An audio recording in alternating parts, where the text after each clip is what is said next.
Livre des Proverbes, chapitre 1. Proverbe de Salomon, fils de David, roi d'Israël, pour connaître la sagesse et l'instruction, pour comprendre les paroles de l'intelligence. Seigneur, je voudrais te remercier parce que Salomon qui l'a écrit, Seigneur, c'est celui à qui tu as donné la sagesse et l'intelligence comme personne d'autre, Seigneur. Parce qu'il avait la capacité de te demander des richesses, de l'or, la mort de ses ennemis, mais il t'a demandé la sagesse et l'intelligence pour conduire ton peuple. Tu lui as donné, Seigneur, plus que quiconque, avec en plus tout ce dont il pourrait avoir besoin, et ce que peuvent désirer les hommes.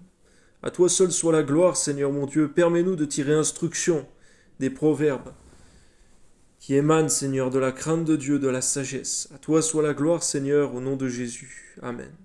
Pour recevoir des leçons de bon sens, de justice, d'équité et de droiture, pour donner aux simples du discernement, au jeune homme de la connaissance et de la réflexion. Que le sage écoute et il augmentera son savoir, et celui qui est intelligent acquérera de l'habileté. Pour saisir le sens d'un proverbe ou d'une énigme, des paroles des sages et de leurs sentences. La crainte de l'Éternel est le commencement de la science. Les insensés méprisent la sagesse et l'instruction. Écoute, mon fils, l'instruction de ton père, et ne rejette pas l'enseignement de ta mère. Car c'est une couronne de grâce pour ta tête et une parure pour ton cou. Mon fils, si des pécheurs veulent te séduire, ne te laisse pas gagner.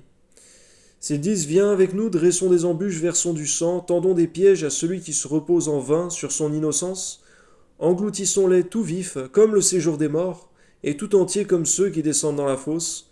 Nous trouverons toutes sortes de biens précieux, nous remplirons de butin nos maisons. Tu auras ta part avec nous. Il n'y aura qu'une bourse pour nous tous. Mon fils, ne te mets pas en chemin avec eux, détourne ton pied de leur sentier, car leurs pieds courent au mal, ils ont hâte de répandre le sang. Mais en vain jette-t-on le filet devant les yeux de tout ce qui a des ailes. Et eux, c'est contre leur propre sang qu'ils dressent des embûches. C'est à leur âme qu'ils tendent des pièges. Ainsi arrive-t-il à tout homme avide de gain. La cupidité cause la perte de ceux qui s'y livrent. Et c'est vrai que de la même manière, le péché nuit à notre propre âme. Que ton nom soit béni, Seigneur, parce que tu nous enseignes à combien nous devons haïr le mal, avoir le mal, le péché en horreur. Amen. La sagesse crie dans les rues, elle élève sa voix dans les places, elle crie à l'entrée des lieux bruyants, aux portes, dans la ville, elle fait entendre ses paroles. Jusqu'à quand, stupides, aimerez-vous la stupidité? Jusqu'à quand les moqueurs se plairont-ils à la moquerie? Et les insensés haïront-ils la science?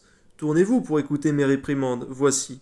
Je répandrai sur vous mon esprit, et je vous ferai connaître mes paroles. Puisque j'appelle et que vous résistez, puisque j'étends ma main et que personne n'y prend garde, puisque vous rejetez tous mes conseils et que vous n'aimez pas mes réprimandes. Moi aussi je rirai quand vous serez dans le malheur, je me moquerai quand la terreur vous saisira, quand la terreur vous saisira comme une tempête, et que le malheur vous enveloppera comme un tourbillon. Quand la détresse et l'angoisse fondront sur vous, alors ils m'appelleront, et je ne répondrai pas. Ils me chercheront, ils ne me trouveront pas, parce qu'ils ont haï la science et qu'ils n'ont pas choisi la crainte de l'Éternel. Merci Éternel, parce que aujourd'hui c'est encore le temps, nous avons la capacité de mieux faire, par ton Esprit Saint. Oui Seigneur, par ta grâce c'est encore le temps aussi de la repentance et de la grâce, car tu l'as dit dans ta parole, pour les vivants il y a de l'espoir, mais pour ceux qui sont morts c'est trop tard. Que ton nom soit glorifié Seigneur, Amen. Parce qu'ils n'ont point aimé mes conseils, qu'ils ont dédaigné toutes mes réprimandes, ils se nourriront du fruit de leur voix. Ils se rassasieront de leurs propres conseils, car la résistance des stupides les tue, et la sécurité des insensés les perd. Mais celui qui m'écoute reposera avec assurance, il vivra tranquille et sans craindre aucun mal. Permets-nous, Seigneur, de ne pas lire seulement les livres des Proverbes, comme un livre que Salomon a écrit, mais vraiment, Seigneur, comme les instructions qu'un père donne à son fils, que toi, Seigneur Dieu Tout-Puissant, tu donnes à tes enfants, à tes serviteurs, à ceux qui veulent te connaître, à ceux qui te craignent. À toi soit la gloire, Seigneur. Amen.